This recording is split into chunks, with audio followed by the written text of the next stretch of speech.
Just sign the paper, Nicole. Kyle's business profits are the only way we can afford the Silver Creek retirement community. My mother whispered this right into my ear, squeezing my shoulder hard enough to bruise. She wasn't comforting me, she was forcing me.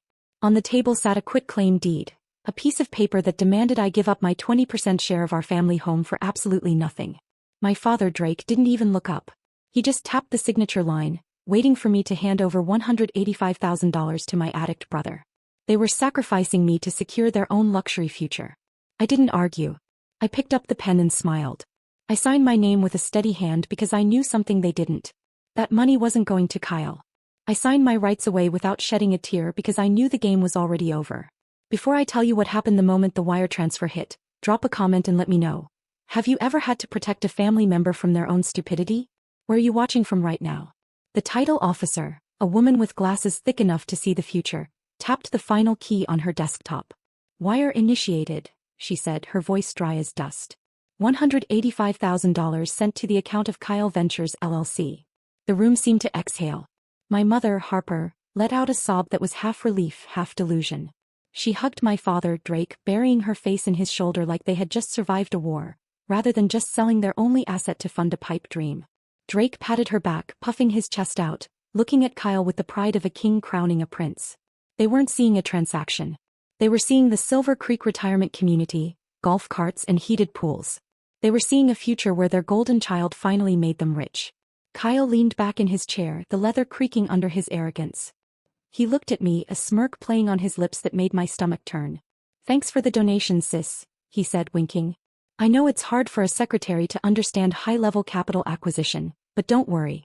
When the company goes public, I might hire you to answer the phones. We'll need someone to order the coffee." I didn't respond. I didn't defend my job title or remind him that risk assessment isn't secretarial work. I just opened my laptop. It was already sitting on the table in front of me, humming in sleep mode. I woke it up. The screen glowed, reflecting off the polished mahogany. To them, it probably looked like I was checking emails, hiding my embarrassment in work. But I wasn't checking email. I was logging into the commercial banking portal of First Horizon Bank. This was the part they always forgot about. Laziness isn't just a character flaw, it's a security risk. Because Kyle was too hungover to drive to the bank 6 months ago, he had begged me to set up the LLC's accounts at the same bank where I keep my personal savings. He wanted it done fast. He didn't want to deal with the paperwork. So the transfers weren't interbank wires that took 24 hours to clear. They were internal. They were instantaneous. I watched the screen. The balance on the dashboard for Kyle Ventures LLC flickered. Then it updated. $185,000. Green and beautiful. The house money had arrived. Kyle was busy high-fiving our father. "To the moon, Dad," he shouted. "First round of inventory is on me." I moved my cursor. I had already set up the transaction template 3 days ago. It was sitting in the drafts folder waiting for a trigger. Destination: Nicole Personal Savings. Memo: Debt settlement, priority lien enforcement. I didn't hesitate. I didn't feel a pang of guilt for the house my mother loved or the retirement my father craved. They had made their choice when they handed me the pen. Now I was making mine. I clicked transfer. The screen refreshed. The green bar flashed success. The balance on the LLC account dropped like a stone in a well. $0. I closed the laptop with a soft, definitive click. The sound was small, but in the sudden quiet of the room, it sounded like a gavel coming down. A second later, a notification chime pinged from the pocket of Kyle's jeans. He pulled his phone out, grinning, expecting to see a six-figure confirmation that would validate his entire existence. He unlocked the screen. The smile didn't fade immediately, it froze. It curdled. He squinted, tapping the glass with his thumb as if there were a smudge covering the numbers. He refreshed the page. He refreshed it again. The color drained out of his face so fast it looked like gravity had taken hold of his blood. "Dad?" he whispered, his voice trembling. "Dad, where's the money?" "It's a glitch," Drake said, his voice booming with the false confidence of a man who had never been told no by a computer. "Refresh it again, son. The bank's probably just processing the wire. Big money takes time." I watched them huddle over the phone, desperate to find a signal, desperate to find the reality where they were rich and safe. They looked so pathetic. And for a second I almost felt sorry for them. Almost. But then I remembered who I was. And more importantly, who they thought I was. For 5 years, my family had treated me like a glorified secretary. They told the neighbors I answered phones. They told the neighbors I filed papers. They didn't know. Because they never asked that I am a senior risk assessor for commercial lending. My entire career is built on spotting liabilities before they become catastrophes. I don't answer phones. I audit the financial ruin of companies run by men exactly like my brother. Kyle wasn't an entrepreneur. He was a walking credit default swap. The truth they refused to see was simple. Kyle was a gambling addict. He didn't need seed money for a startup. He needed to pay off $200,000 in bad bets and maxed out credit cards before the court judgments started seizing his wages. 6 months ago he had come to me hungover and smelling of stale bourbon begging for help. "I need to go legit, Nick," he'd slurred. "Set up an LLC for me. You're good with the boring paperwork stuff." He was too lazy to do it himself. He didn't want to read the contracts. He just wanted a bank account he could dump money into. That was his mistake. Laziness is the architect of ruin. I remembered sitting in my kitchen drafting the operating agreement for Kyle Ventures LLC. I didn't use a standard template. I wrote Clause 4.2 myself. It stated that the manager has sole discretion to distribute funds to settle any debts held by the manager against the member. And then came the security setup. I remembered handing him his phone when the bank sent the two-factor authentication code. He had waved it away, rubbing his temples. "Ugh, the beeping is killing my head. Just set the admin number to yours, sis. I don't want the alerts." He handed me the keys to the castle because he couldn't be bothered to carry them. I looked at my parents now, Harper clutching her pearls, Drake sweating through his collar. They knew Kyle was a mess. Deep down they had to know. You don't bail a son out of jail 3 times and think he's the next Elon Musk. But they chose the lie. They volunteered to be duped because the fantasy of the golden child was more comforting than the reality of the addict. They would rather sell their home to feed his delusion than admit they had failed as parents. They weren't victims. They were accomplices. But I wasn't. Weeks ago I had used a shell company to purchase a portfolio of distressed consumer debt for pennies on the dollar. It was a bundle of defaulted loans. Kyle's loans. I didn't need gangsters. I had court judgments. I was his primary creditor. Legally I owned him. "It's not a glitch," I said, my voice cutting through their panic like a scalpel. They all froze. Kyle looked up, his eyes bloodshot and wide. "I moved it," I said calmly. Clause 4.2 of the operating agreement. The manager pays the creditors first. And guess what, Kyle? You owe me a lot of money. You hacked it. Kyle screamed, his voice cracking like a teenager's. He shoved the phone into our father's face, his finger jabbing at the screen so hard I thought the glass would snap. "She stole it, Dad. He hacked the account. Call the police. Arrest her." Drake grabbed the phone, his eyes scanning the transaction history. He stared at the debit line, $185,000, and the beneficiary name, Nicole Personal Savings. The color didn't just leave his face, it fled. He looked up at me and for a second I saw confusion. But then it hardened into something much uglier. Pure, unadulterated hate. He didn't ask about the debt I mentioned. He didn't ask why Kyle owed me money or why I had purchased defaulted loans. He didn't ask if his son was in trouble with dangerous people. He didn't care about the why. He only cared about the where. "Give it back," Drake growled. It was a command, the same tone he used when I was 12 and he wanted the remote control. "Right now. Reverse it." "I can't," I said, leaning back in my chair, crossing my legs. "It's a debt settlement. It's legally binding. Besides, the money is already in a high-yield trust. It's locked." "You little witch." Drake slammed his hand on the mahogany table, making the title officer jump. "You jealous, spiteful little witch. You couldn't stand seeing your brother succeed, could you? You had to ruin it." "Succeed?" I laughed, a cold, sharp sound. "Dad, he was going to wire that money to an offshore sports betting site. I didn't ruin his success. I prevented his felony." "Liar." Harper shrieked. She wasn't the soft, weeping mother anymore. She was a woman watching her luxury retirement evaporate. She stood up, her face twisted.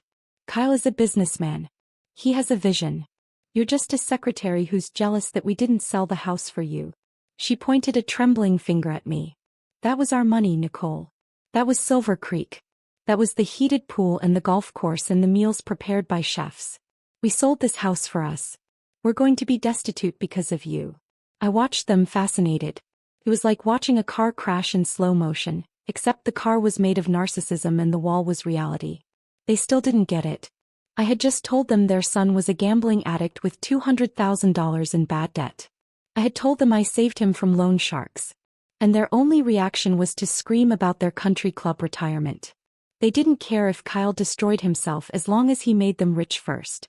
They weren't enabling him out of love. They were investing in him out of greed. Kyle was pacing the small room now, running his hands through his hair, his breathing ragged. The reality of his situation was starting to sink in. The money was gone. The house was sold. And the people he owed money to, the ones who didn't use lawsuits, were still waiting. "You don't understand," Kyle panted, his eyes darting around the room like a trapped animal. "I need that money. Nick, seriously, stop playing. Transfer it back. They're going to kill me." "Who is going to kill you, Kyle?" I asked softly. "The investors," he yelled, but his voice wavered. He looked at Dad, then at Mom. He couldn't admit it. He couldn't tell the Golden parents that he wasn't a genius entrepreneur, but a degenerate gambler. So he turned the rage back on me. He kicked the empty chair next to him. It flew across the room and crashed into the filing cabinet with a deafening metallic clang. "You stole my life," he screamed, veins bulging in his neck. The title officer stood up, her face pale, reaching for the phone on her desk. "I'm calling security." "Don't you dare." Drake roared at her, then turned back to me, his eyes black. "Fix this, Nicole. Or you are no daughter of mine." I said, meeting his gaze with zero fear, "that ship sailed the moment you handed me the pen." I didn't flinch at his ultimatum. No daughter of mine. It was a threat that might have shattered me when I was 20, desperate for his validation. But I wasn't 20 anymore. And I wasn't looking for a father. I was looking for a return on investment. I reached into my bag and pulled out the blue folder. It was thick, heavy with the weight of receipts, contracts, and the poor life choices of a man who thought the world owed him a living. I slid it across the mahogany table. It stopped inches from Drake's clenched fist. "Sit down, Dad," I said. My voice wasn't loud, but it had the specific cadence I used in boardrooms when I was about to tell a CEO his company was insolvent. "And read." Drake didn't move. Harper, trembling, reached out and opened the folder. The first page was the operating agreement for Kyle Ventures LLC. I pointed to the highlighted paragraph. Section 4.2, I recited from memory. "The manager has sole discretion to distribute funds to settle any debts held by the manager against the member." "You signed that, Kyle. You didn't read it, but you signed it." "So what?" Kyle spat, wiping sweat from his forehead. "I don't owe you anything. You're my sister, not a bank." "That's where you're wrong." I flipped the page for him. Underneath the agreement were stacks of transfer documents. They were stamped with the seals of 3 different collection agencies and a private lending firm that operated in the gray areas of the law. 2 months ago, I incorporated a shell company, I explained, keeping my eyes on Kyle. "I used it to purchase a portfolio of distressed consumer debt. Specifically yours. I bought your defaulted credit cards, your personal loans, and the gambling markers you signed over to those guys in Vegas. I bought them for pennies on the dollar because everyone else knew you were a bad bet. I now hold 3 separate court judgments against you, Kyle. Do you know what that makes me?" I leaned forward. "I'm not your sister right now. I am your priority creditor. And I just executed a collection." The room went dead quiet, just the AC humming and my parents' uneven breathing as they realized this wasn't a family fight. It was a foreclosure. You bought his debt?" Harper whispered, staring at the documents like they could burn her. "Why?" "To save him," I said flat. "If I hadn't intercepted that money, Kyle would have wired it to an offshore betting site within the hour. And when he lost, because he always loses, the people he owed wouldn't have sued. They would have shown up in person." I looked at Kyle, shaking, eyes flicking between the papers and me. He knew exactly who was coming. "I'm the only reason you're not facing fraud charges or worse," I told him. "I cleared your ledger. You're debt-free. Starting from zero is the gift. The house money was the price of your freedom." Drake didn't look relieved. He looked robbed. "You manipulated us," he hissed. "You waited for us to sell the house so you could take it.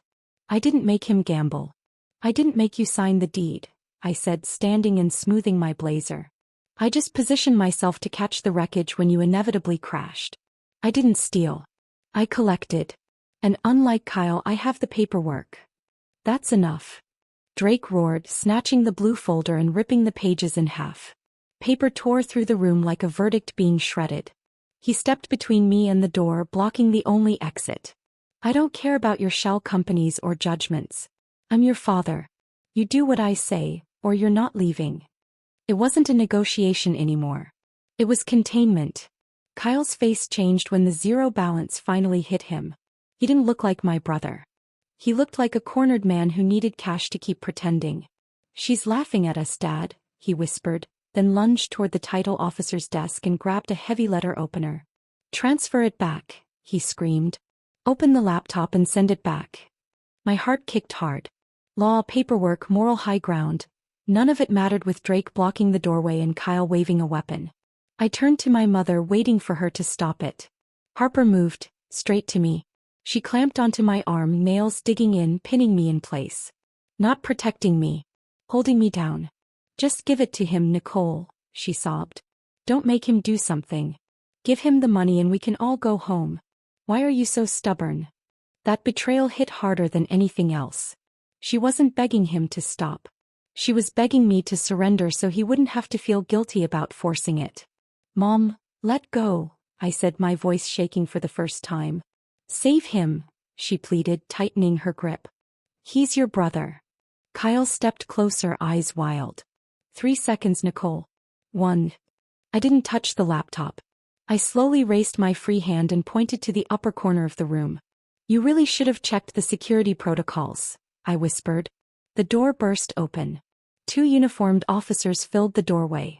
Off-duty police assigned to the building. Drop it, the lead officer barked. Drop the weapon and step back. Kyle froze, then the letter opener clattered to the carpet. Drake tried to boom his way through it. This is a family meeting. But the badge didn't flinch. Back against the wall. Now. Drake got shoved aside like furniture. The second officer grabbed Kyle, turned him around and cuffed him.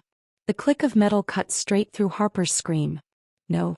Don't hurt him, he's a good boy, she cried, releasing my arm to rush them. I stood, arm throbbing where her nails had left marks. I picked up my bag. The officer glanced at the red crescents on my skin, the torn papers, the dropped letter opener. Ma'am, are you injured? I'm fine, I said, steady. He didn't touch her. Harper sobbed. Nicole, tell them it was a misunderstanding. I looked at her, terrified, not for me but for Kyle. He wanted me to lie. To protect the person who'd tried to force me to sign away my own money. He is my brother, I said, and Harper sagged with relief. I corrected, voice turning cold. Now he's a man who tried to threaten a creditor over a defaulted debt. I nodded at the torn documents. That transfer is what he owes me. He didn't like the collection methods. You're pressing charges? Drake choked, staring at me like I was the villain. You'll ruin his life. He ruined his own life when he picked up a weapon, I said. I'm just filing the paperwork. They dragged Kyle out, crying now, begging his parents to fix it. But the check had cleared. The police were real. And I was done negotiating. My parents stared at me, broken, furious, horrified. You're a monster, Harper whispered. No, Mom, I said, walking into the hallway. I'm the one who finally sent you the bill. A week later, the quiet in my apartment doesn't feel lonely. Feels like equity. I sit on my balcony with coffee and a notification. My high-yield savings posted its first interest payment. Small but clean. Money I didn't have to bleed for. The fallout was predictable. Kyle is out on bail, but the charge is only the beginning. I sold the remaining judgment rights to a collection agency known for being relentless. He'll spend years looking over his shoulder. Drake and Harper lost the house. The quitclaim deed was signed and notarized before the chaos, so the sale went through. A young couple moves in next month, unaware the place was ever a battlefield. My parents are in a motel off the highway, texting me in alternating waves of begging and rage. The latest from my mother. How could you do this? You stole our home. I don't reply. You didn't lose the house because of me. You lost it the moment you chose to sacrifice me to save him. You bet your future on a lie.